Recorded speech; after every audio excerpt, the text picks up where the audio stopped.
Good evening. ये कैसे जाएगा ये?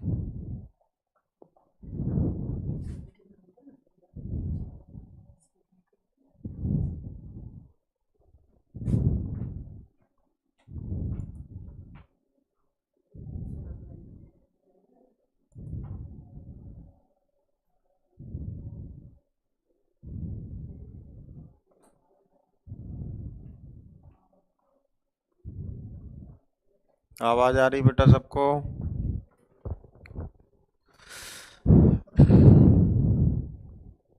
तो हम लोगों ने 3 लेवल 4 लेवल लेजर पढ़ा, और ये भी मैंने आपको बताया कि 3 level 4 level laser is more efficient than 3 level laser. और 2 लेवल लेज़र क्यों इस्तेमाल नहीं किया जा सकता, 2 लेवल लेज़र से लेजिंग एक्शन क्यों नहीं होता है, ये भी मैंने आपको बताया। अब हम लोग थोड़ा सा लेजर सिस्टम पढ़ लें। लेजर सिस्टम में हम लोग बात करते हैं रूबी लेजर की।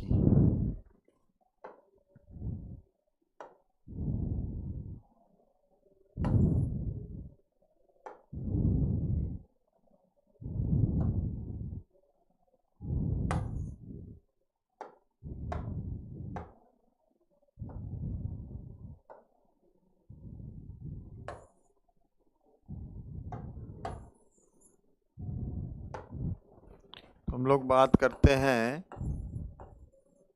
Ruby laser. तो कोई भी लेज़र अगर हम लोग लेके चलते हैं तो उस लेज़र को एक्शन मोड में लाने के लिए 3 इसेंशियल पार्ट मैंने आपको बताया था। 3 इसेंशियल पार्ट में क्या क्या था आपका? पहला तो था कि पंपिंग सोर्स होना चाहिए। दूसरा आपका क्या था? एक्टिव मीडियम होना चाहिए। यानी एक्टिव मीडियम का मतलब जो कि इन्वर्टेड मीडियम हो, यानी जिसमें आर्टिफिशियली आप क्या करा सकें, पॉपुलेशन इन्वर्जन, यानी एक नेगेटिव टेम्परेचर स्टेट पैदा कर सकें उसके अंदर, जिसकी वजह से क्या हो सके, आपके हायर एनर्जी स्टेट पर एटम्स की जो संख्या है वो लोअर एनर्जी स्टेट से ज़्यादा हो। ठीक है ना? That is also known as the metastable state. तो इस तरीके की फंक्शनिंग अगर हो सके तो ऐसे मीडियम को क्या बोलते हैं हम? Active medium. और तीसरा, स्ट्राइक कराने के लिए यानी स्टिमुलेशन कराने के लिए, यानी आइडेंटिकल फोटॉन से कोलिजन कराने के लिए कैविटी होनी चाहिए, ऑप्टिकल रेजोनेटर जिसको बोलते हैं हम, यानी रेजोनेटिंग कैविटी होनी चाहिए। तो उन तीनों चीज़ों को बेसिकली ध्यान में रखते हुए हम रूबी लेज़र को यहाँ पर पढ़ेंगे। तो रूबी लेज़र क्या है? It is a solid state laser. Solid state laser. It is a solid state laser. सबसे पहले तो आप ये समझो सॉलिड स्टेट लेज़र है। उसके बाद this is 3 level laser. This is 3 level laser. ये 3 लेवल लेज़र है और सॉलिड स्टेट लेज़र है। सॉलिड स्टेट लेज़र का मतलब जिसमें एक्टिव मीडियम सॉलिड हो। ठीक है? तो अब मैं यहाँ पर आपको फिगर बना के दिखाता हूँ। इसमें क्या है, एक रूबी रॉड लेते हैं,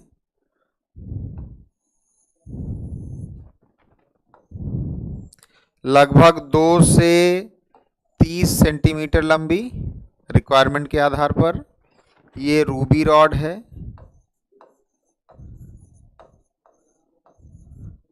ये आपकी रूबी रॉड है।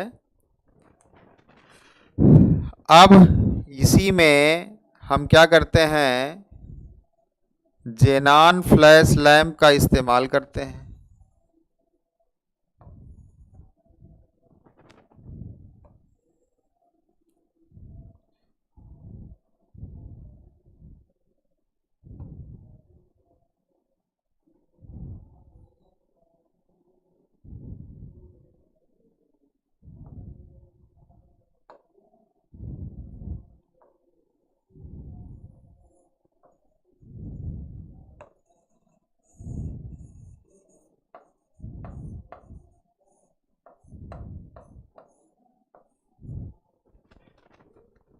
जेनान की फ्लैश लैंप है, हेलिकल फ्लैश लैंप है, जिसके अंदर ये रॉड क्या है? हिमांशु का क्या कहना है? सर ये भी एक बार और बता दीजिए। भाई sir 4 level laser is more significant. बेटा ये अभी बताएंगे, अभी हिमांशु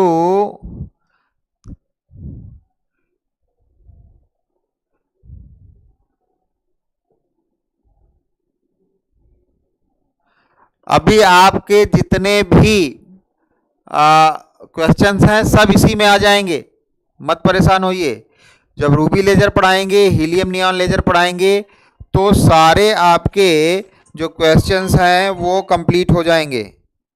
ठीक है ना, परेशान ना होइए। पहले मैं जो बता रहा हूं उसको समझिए। ये रूबी रॉड है, ये एक्टिव मीडियम हो गया, ये फ्लैश लैंप है। जैसे आपकी स्पाइरल क्या आती है, एलईडीज आती है ना, देखो उसी तरीके से स्पाइरल जेनान फ्लैश लैंप है, जो कि लाइट क्या करता है, निकालता है। उसी फ्लैश लैंप के अंदर ये रॉड क्या है, इंसर्टेड है, और ये बैटरी से उसको क्या किया गया है, कनेक्ट किया गया है। ठीक है, अब इस पूरे सिस्टम को एक ग्लास ट्यूब से बंद कर देते हैं।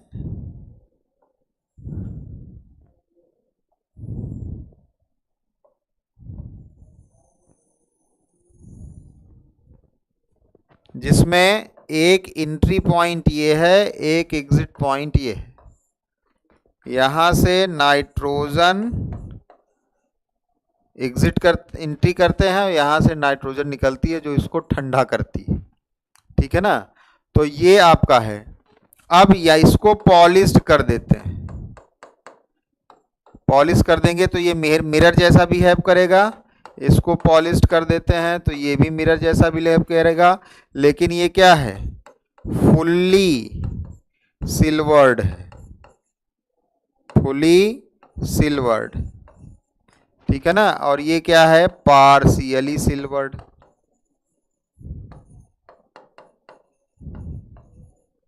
तो देखो जैसे ही आपने इसको सिल्वर्ड किया तो ये रिफ्लेक्शन का काम करने लगेगा इंड वाला, और आपका ये जो रॉड का इंड है ये कंप्लीटली फ्लैट होना चाहिए, जिससे कि परपेंडिकुलर रिफ्लेक्शन हो।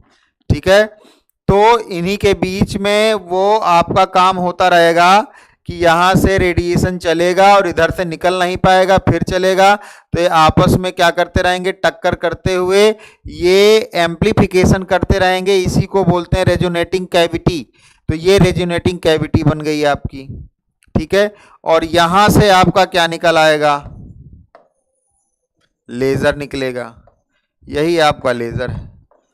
तो ये सिमेटिक डायग्राम है जिसमें रूबी रॉड दिख रही है आपको, ये है आपका xenon flash lamp, xenon flash lamp, और ये रेजोनेटर दिख ही रहा है आपको। और ये क्या है आपका, ये है ग्लास चैम्बर,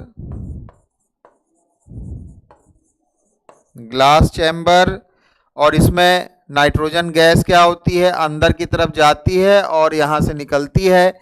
इसका मतलब क्या है कि जब जेनॉन फ्लैश लैंप फ्लैश करता है तो रूबी रॉड उससे एनर्जी क्या करता है, गेन करता है, और कैविटी बनाने की वजह से, रेजोनेटिंग कैविटी बनाने की वजह से इनमें एम्प्लीफिकेशन होता है। तो इस दौरान ये रॉड, ये पूरा सिस्टम क्या हो जाता है, गर्म हो जाता है। तो उसको ठंडा करने के लिए भी एक एडिशनल व्यवस्था चाहिए।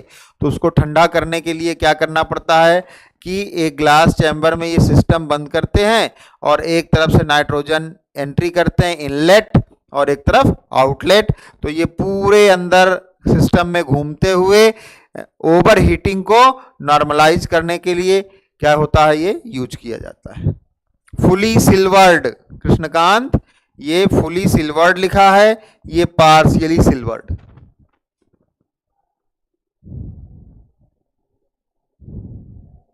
हाँ, स्टिमुलेशन करने के लिए ये यूज किया जाता है। हमने पिछले टर्न पे आपको बताया था कि ऑप्टिकल रेजोनेटर कैसे बनते हैं। ऑप्टिकल रेजोनेटर या रेजोनेटिंग कैविटी, ये एक आप बॉक्स बना लीजिए, उस बॉक्स के दोनों सिरों पर आप क्या कर दीजिए, मिरर लगा दीजिए, ठीक है ना। तो वो उसका काम क्या होता है, रेडिएशन पॉइंट ऑफ व्यू के लिए रेजोनेंस प्रोडक्शन का होता है, इसीलिए उसको बोलते हैं रेजोनेटर। तो ये फिगर बना लीजिए सब लोग रूबी लेजर का। अब देखो ये राहुल सिंह आया, अभी कह रहा है कितना हो गया है। एक तो क्लास वैसे ही लेट शुरू हुई, दूसरे ये कह रहा है कितना हो गया, और ये पूरा सब समझा चुके, सारी कहानी खत्म हो गई। तो अब नेक्स्ट टर्न पे जब स्टार्ट होगा तो आप पूछोगे सर इसका मतलब क्या होता है? हमने पिछले टर्न पे कायदे से आपको तीनों चीजें बता दी थी कि एक्टिव मीडियम क्या होगा, what do you mean by active medium, what do you mean by optical resonator or resonating cavity, what do you mean by pumping process. All the things had been discussed already in the class.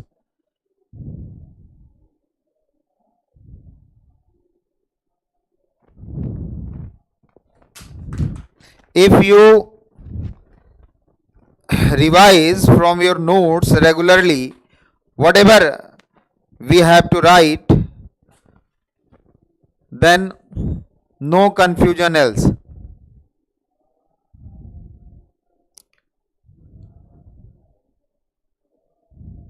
हाँ कृष्णकांत, ये battery और कुंजी लगी है। हमको अगर ये पूरा सिस्टम शट ऑफ करना होगा तो हम की निकाल देंगे, सिस्टम स्टार्ट करना होगा तो हम की लगा देंगे, ठीक है।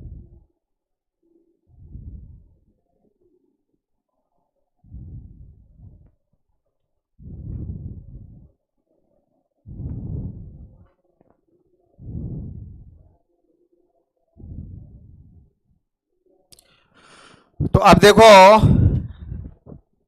एक्टिव मीडियम क्या है, अभी 3 पार्ट इसमें हम लोग पढ़ेंगे। अब यहां पर आता है जैसे क्वेश्चन, क्वेश्चन क्या आता है कि डिस्कस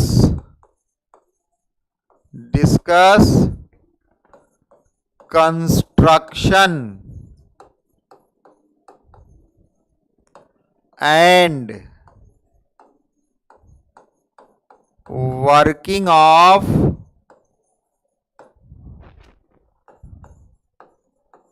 रूबी लेजर। ये क्वेश्चन आता है भाई, ये क्वेश्चन आता है, discuss construction and working of ruby laser.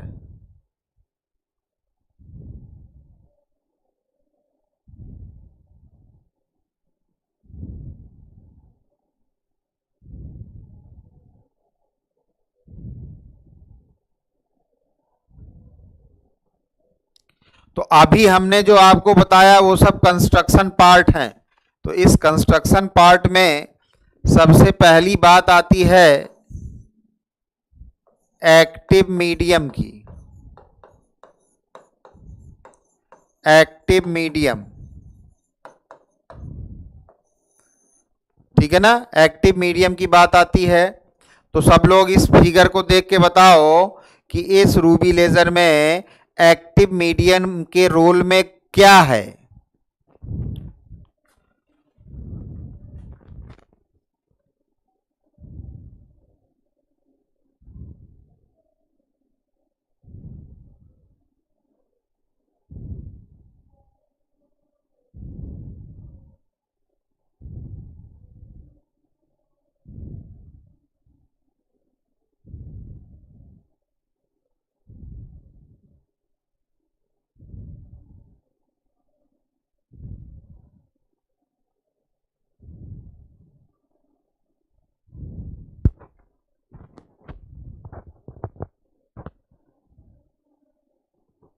अरे रूबी लेजर तो पढ़ा रहे हैं यार, राज दुबे तुम क्या बार बार कर रहे हो। अभी रूबी लेजर स्टार्ट कर रहे हैं, अब कह रहे हो एक्टिविटी प्लीज रिकॉल। अभी तो स्टार्ट किया है पढ़ाना हमने रूबी रॉड, रूबी क्रिस्टल को, रूबी लेजर को।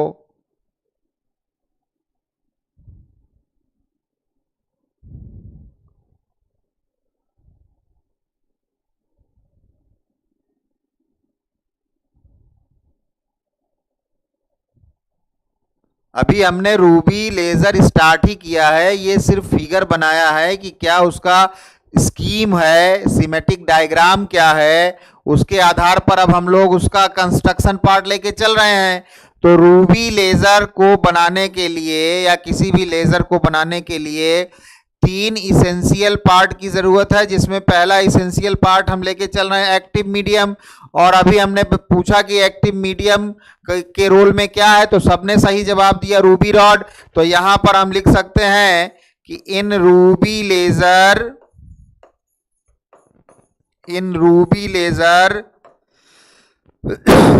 Ruby rod behaves as an active medium in its solid state। अब इस रूबी रॉड को बनाया कैसे जाए, इस रूबी रॉड को बनाया कैसे जाए, तो इस रूबी रॉड को बनाया कैसे जाता है भाई,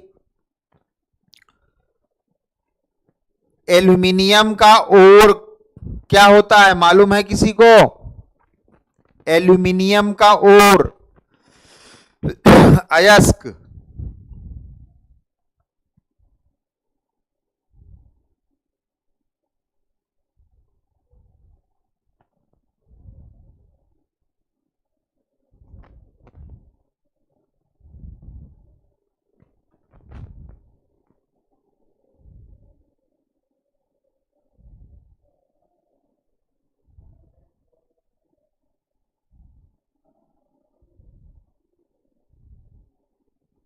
देखो हमने एल्यूमिनियम का ओर पूछा, तो ये एल्यूमिना डॉप्ड विथ, ये ओर थोड़ी ना है,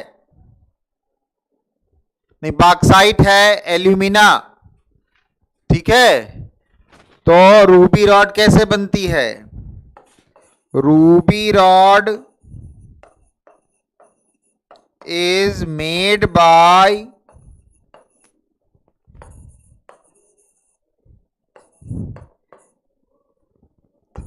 एल्यूमिनियम और Al2O3 doped with 0.05 weight percent Cr2O3। समझो, एल्यूमिनियम और Al2O3 doped with 0.05 weight percent of Cr2O3, यानी 100 ग्राम अगर Al2O3 है तो कितने ग्राम Cr2O3 उसमें डॉप करेंगे बताइए। 100 ग्राम अगर Al2O3 है तो उसमें कितने ग्राम Cr2O3 डॉप करेंगे?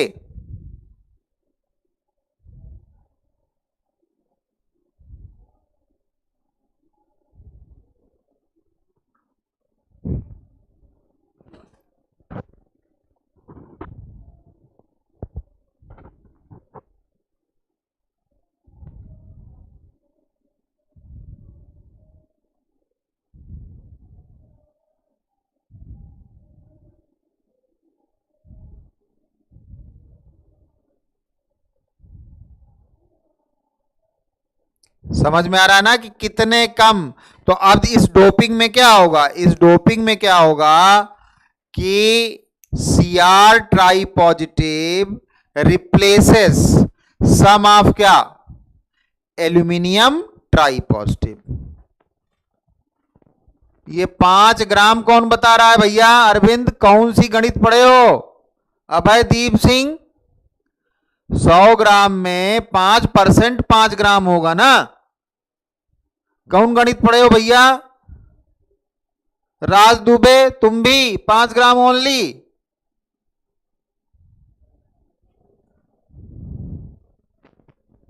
अरे कृष्णा बाद में, पहले यहां मैथमेटिक्स फंस गई है। देखो कृष्णा सिंह 0.05 के आगे क्या लिखा है मैं आपको बताऊंगा, लेकिन यहां तो मैथमेटिक्स फंस गई। ये देखो 5 ग्राम कर रहे हैं। अरविंद, अभय, राज दुबे ये कह रहे हैं कि अगर 100 ग्राम Al2O3 है तो 0.05 वेट परसेंट में 5 ग्राम ये डाल देंगे।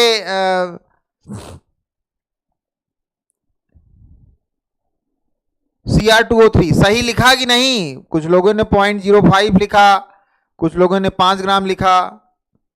तो भैया मैथमेटिक्स समझ लो क्या है, 5 ग्राम है कि 0.05 ग्राम है।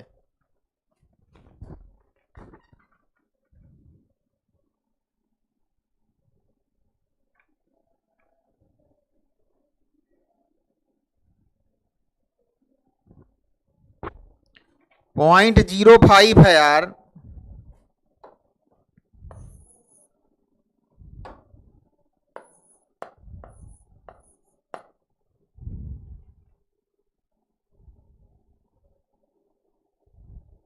कई ग्राम लेंगे हम? 100 ग्राम अगर हमारे पास क्या है Al2O3 तो कई ग्राम लेंगे?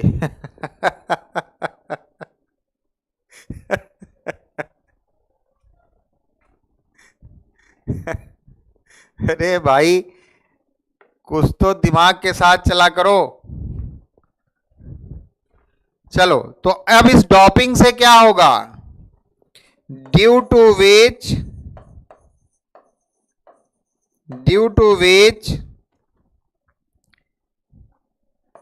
Cr tri positive ion replaces some of Al tri positive ion in the substrate.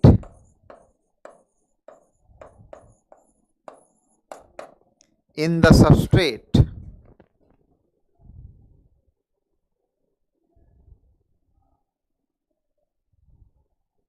अरे वेट परसेंटेज बताया तो अब कैसे बताएं विष्णु तिवारी? वेट परसेंट बताया तो हमने मोल परसेंट नहीं बताया। एक होता है मोल परसेंट, एक होता है वेट परसेंट। वेट परसेंट का मतलब सीधे सीधे वेट। 100 ग्राम अगर आपने Al2O3 दिया तो उसमें कितना ग्राम आप मिला दीजिए Cr2O3? 0.05 ग्राम। दैट इज 0.05% हो गया सीधे सीधे 100 ग्राम का है? तो due to which Cr tri positive ion, तो क्रोमियम के ट्राई पॉजिटिव आयन किसको रिप्लेस करेंगे भाई? उनको भी तो सेट होना है ना, डॉप कर रहे हैं तो सबस्ट्रेट जब बन के तैयार होगा तो कुछ एल्यूमिनियम ट्राई पॉजिटिव के आयन रिप्लेस कर दिए जाएंगे किससे? क्रोमियम के ट्राई पॉजिटिव आयन से। अब यही करना आपके लिए सुटेबल हो गया। क्यों सुटेबल हो गया? क्योंकि अब रॉड के अंदर क्रोमियम जगह जगह बैठ गए, जिसकी वजह से दो फायदे हुए। एक तो क्रोमियम डायरेक्ट एक्टिव सेंटर बन गया और उसके अंदर मेटा स्टेबल स्टेट डेवलप हो गया, यानी अब क्रोमियम एक्साइट होगा, ठीक है ना। और दूसरी चीज क्या आई आपके पास कि क्रोमियम की डोपिंग की वजह से उस रॉड का कलर पिंक और रेड हो गया। यानी अगर बाई चांस ज्यादा वेट परसेंट मिला दिया आपने तो रेड हो गया, और कम मिलाया तो पिंक हुआ, यानी पिंक या रेड ही होना है। तो यहां पे in the substrate due to which, due to which तो लिखा ही है, the colour of ruby rod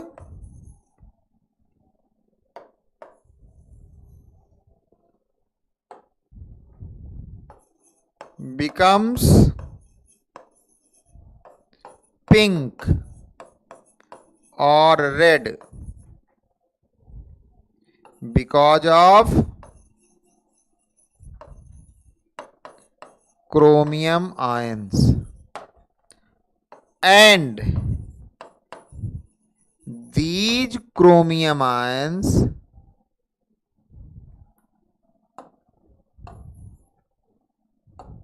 and these chromium ions becomes active center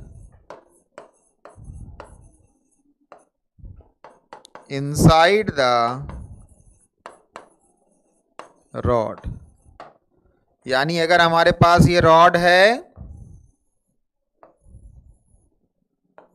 ये रॉड हमने बना लिया, तो इस तरीके से बाकी सब एल्यूमिनियम हैं, इस तरीके से ये क्या हो गए आपके, these are the active centre.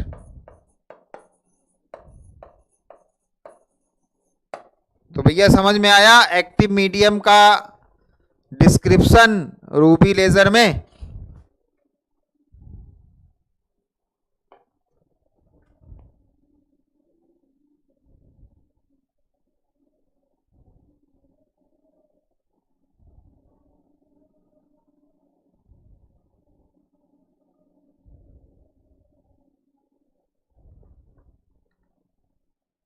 अब ये जितना एक्टिव मीडियम हमने आपको समझाया, इसमें कोई समस्या हो तो बताओ। इसको आपको इस तरीके से पढ़ना है कि आपको याद ना करना पड़े, कि रूबी लेजर के बारे में लिखने को आ जाए तो आप तुरंत फिगर बनाओ और लिखना शुरू कर दो क्या चीजें हैं, रटने की कोई जरूरत नहीं है। क्रोमियम आयन रिप्लेस किया एल्यूमिनियम को, वेट परसेंटेज बहुत कम है Cr2O3 का, इसलिए उस रॉड के अंदर क्रोमियम के रूप में जगह जगह एक्टिव सेंटर बनेंगे। और एक्टिव सेंटर का सीधा मतलब कि जब भी एनर्जी उस पर डाली जाएगी तो सबसे पहले कौन एक्टिवेट होगा, active centre, that is chromium ion. और वही क्रोमियम एक्टिवेट होकर कहां पर जाएगा, मेटास्टेबल स्टेट पर, और पॉपुलेशन इन्वर्जन पॉसिबल होगा। और due to resonating cavity stimulated emission takes place and amplify the light wave and finally output gives you the laser beam. आया समझ में भाई? चलो, तो ये तो बात हो गई एक्टिव मीडियम की। अब आगे बताओ, what is the pumping source. Figure आप सभी को दिख रहा है, तो अब यहां पर बताओ what is the pumping source and which type of pumping takes place here. अभी देखो प्रिया भी पूछ रही कितने पेज हुआ, प्लीज टेल मी। हैं? अरे हम लेट में शुरू ही किए हैं, तो कितने पेज पढ़ा देंगे। ये थ्योरेटिकल है, इसमें पेज ना गिनो, ये थ्योरेटिकल पोर्शन है, इसमें पेज ना गिनो। इसमें इसमें ध्यान दो कि हम कितने वर्ड बकबका दिए आपको। तो अभी तो हमको लगता है 5-6 हजार वर्ड बकबका दिए होंगे, उसमें से 100-200 वर्ड लिखा है बस।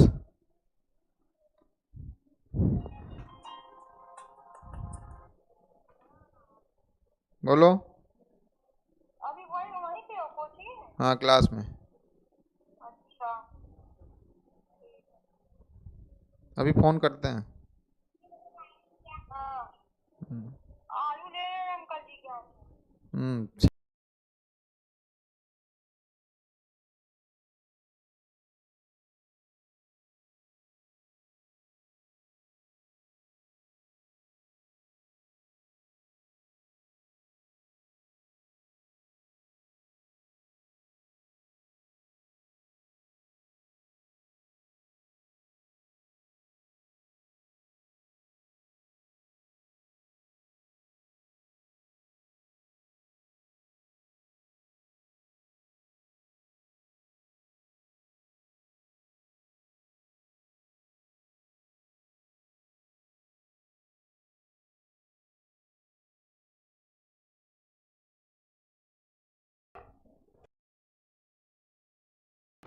रूबी रॉड एल्यूमिनियम की ही बनी हाँ आशीष गुप्ता, रूबी रॉड जो है वो एल्यूमिनियम ओर से ही बनाई जा सकती है और किसी चीज से नहीं। और आप लोगों को मालूम हो कि वो रूबी क्रिस्टल आप लोग पहनते हैं, हाँ, पंडितों से पूछ पाछ के वो क्रिस्टल पहना जाता है जिसको रूबी क्रिस्टल बोलते हैं, माणिक के बोलते हैं उसको। मैरून कलर, पिंक कलर का होता है, लोग पहनते हैं, आपने देखा होगा। रत्न में आता है वो। इसमें कुछ लोग पहने भी होंगे माणिक्य, जैसे पन्ना होता है, माणिक्य होता है, पोखराज होता है। तो वो जो माणिक्य होता है आपका, रूबी क्रिस्टल बोलते हैं उसको, वो यही चीज के उसी की रॉड बनी है, समझ लो। वेरी गुड, आप सबने सही जवाब दिया।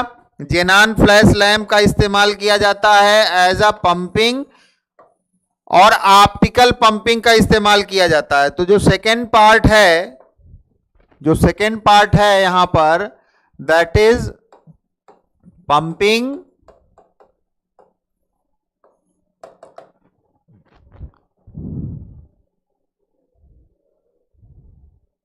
तो इस तरीके से पंपिंग में क्या है कि in ruby laser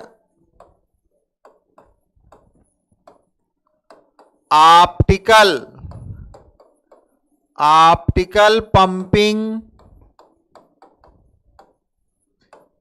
is used. For this we use spiral xenon flash lamp. अब फ्लैश लैंप का मतलब समझो।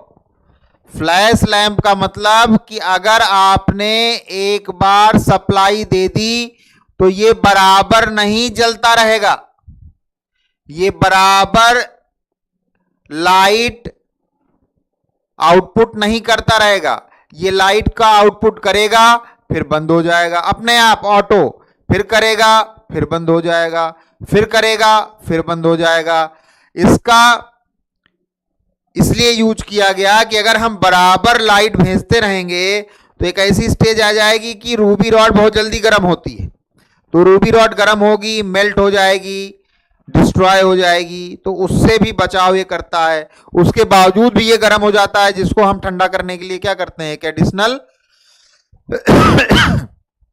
सिस्टम लगाते हैं जिसमें नाइट्रोजन को हम इनलेट आउटलेट के बीच में सर्कुलेट कराते हैं। तो for this we use spiral xenon flash lamp in which the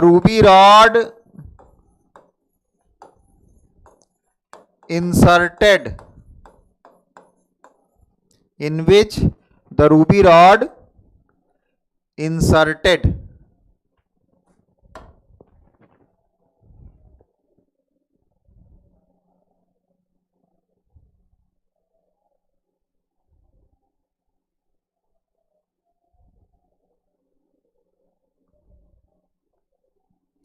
और फिगर आपने बनाया ही, फिगर में आपको जेनान फ्लैश लैम्प दिख ही रहा है, उसमें कोई कंफ्यूजन नहीं है।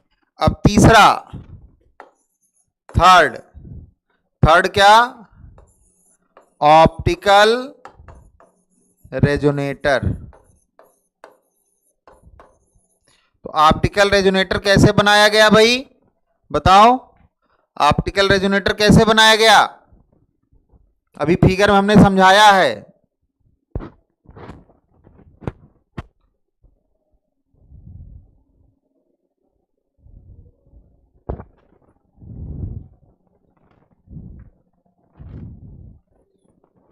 दिख रहा है ना इसमें? क्या वो देखना है क्या? नहीं, ये दिख रहा है ना इसमें।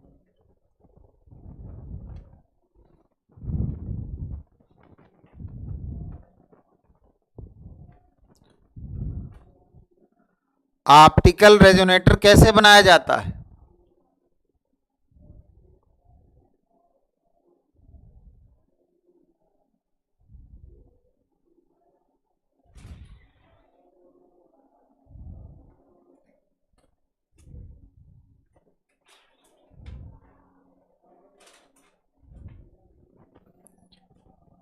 अभी फिगर में मैंने आपको बताया है नहीं। अरे इंसर्टेड मतलब ये आपका ऐसे रखा गया, फ्लैश लैंप में रखा गया। फ्लैश लैंप है ना जेनान स्पाइरल, उसके बीच में इंसर्ट कर दिया जाए रूबी रॉड को। इंसर्टेड का मतलब, हाँ, मिरर से, by silvering the flat end faces of ruby rod. तो ऑप्टिकल रेजोनेटर, तो यहां पर लिख सकते हैं हम in ruby laser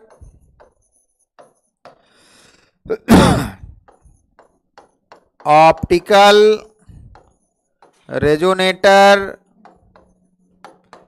is made by कौन?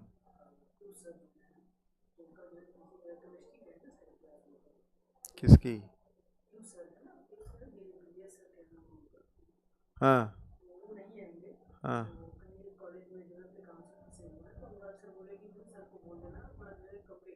हाँ हाँ ठीक है। In ruby laser optical resonator is made by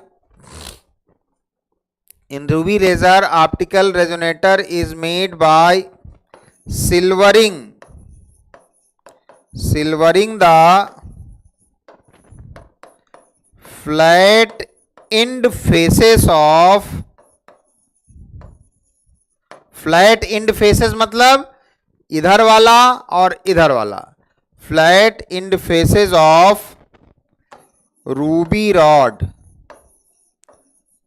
such as one face becomes fully reflecting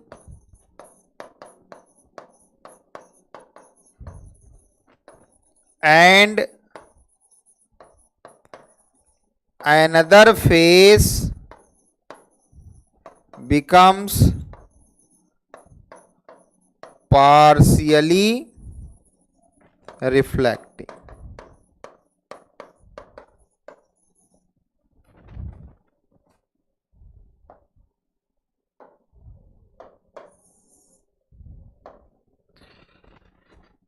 Between these two ends, radiation collides mutually and stimulated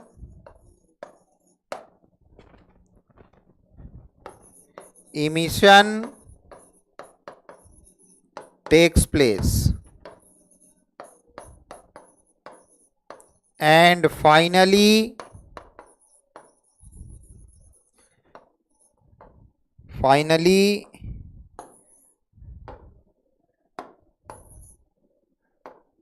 laser emitted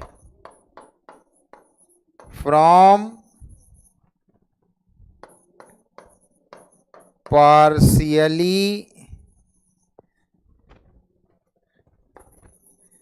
silvered end। तो ये optical resonator का काम।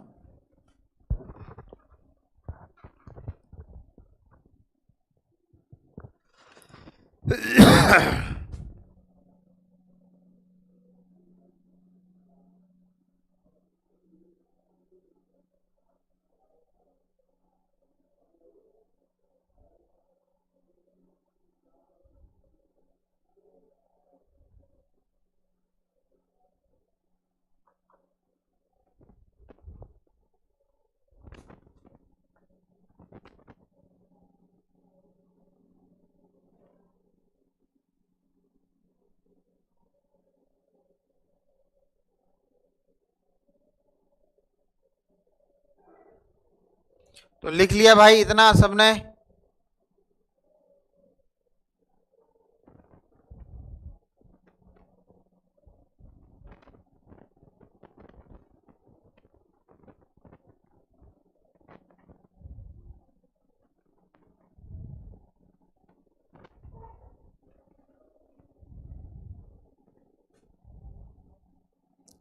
जो ऑप्टिक्स की book खरीदा होगा कृष्णकांत, उसमें laser topic होगा। सत्यप्रकाश की बुक या ब्रिजलाल की बुक जो भी आपने लिया होगा लेजर होगा उसमें।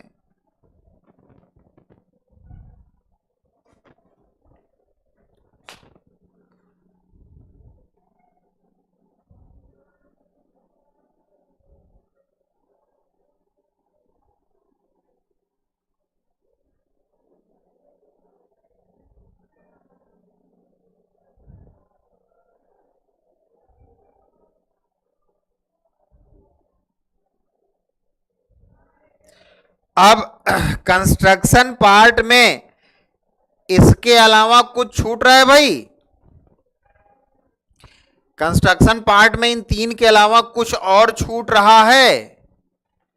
बताइए फिगर देख के, इस फिगर को देख के ये बताइए कि कंस्ट्रक्शन पार्ट में कुछ और छूट रहा है?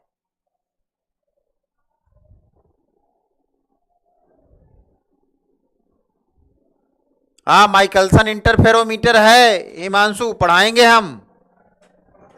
अब इसको खत्म करके जाएंगे। असल में आए हैं ना ससुर जी, तो कुछ सामान लेके जाना है, कल उनको निकलना है गांव। कोई बात नहीं, इसको खत्म कर तब निकलेंगे। ठीक है, ठीक अच्छा किया बता दिया आपने, नहीं तो हम सोचते। क्लास नहीं है सर, कहीं व्यस्त हैं। कल ठीक रहेगी। ठीक ठीक। Yes, glass chamber, good. तो ग्लास चैम्बर का यूज क्यों किया गया है? ग्लास चैम्बर का यूज क्यों किया गया है भाई?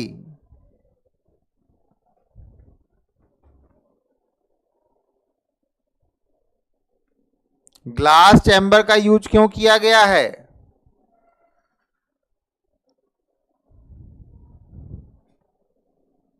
सौम्या सब पढ़ाएंगे, परेशान ना हो। बाई प्रिज्म, ये जितने माइकलसन जितने एक्सपेरिमेंटल सेटअप हैं ऑप्टिक्स के, वो सब एक साथ पढ़ाएंगे कूलिंग के लिए। यस, तो नोट में आपको लिखना है,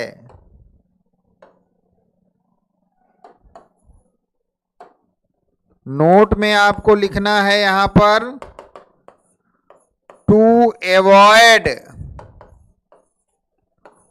overheating of ruby rod, the whole arrangement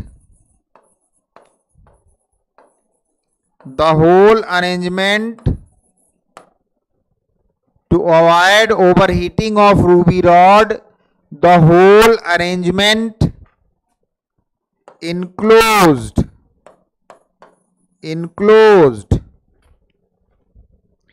into a glass chamber in which nitrogen gas circulates between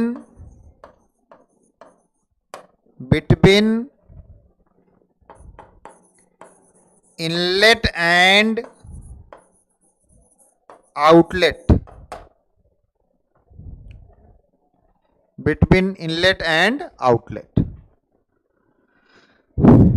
ठीक है बेटा। तो ये आपका कंस्ट्रक्शन पार्ट था। अब नेक्स्ट टर्न पे हम लोग पढ़ेंगे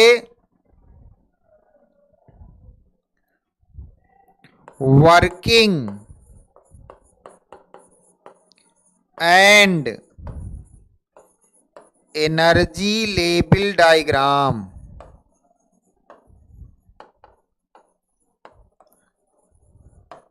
working and energy level diagram, ठीक है। तो अभी केमिस्ट्री की क्लास नहीं चलेगी, सर कहीं व्यस्त हैं बेटा। तो आज बस इतना ही, थैंक यू। नोट कर लीजिए सब लोग, कल हम लोग पढ़ेंगे working and energy level diagram, फिर उसके बाद हीलियम नियॉन लेजर, ठीक है बेटा। Thank you.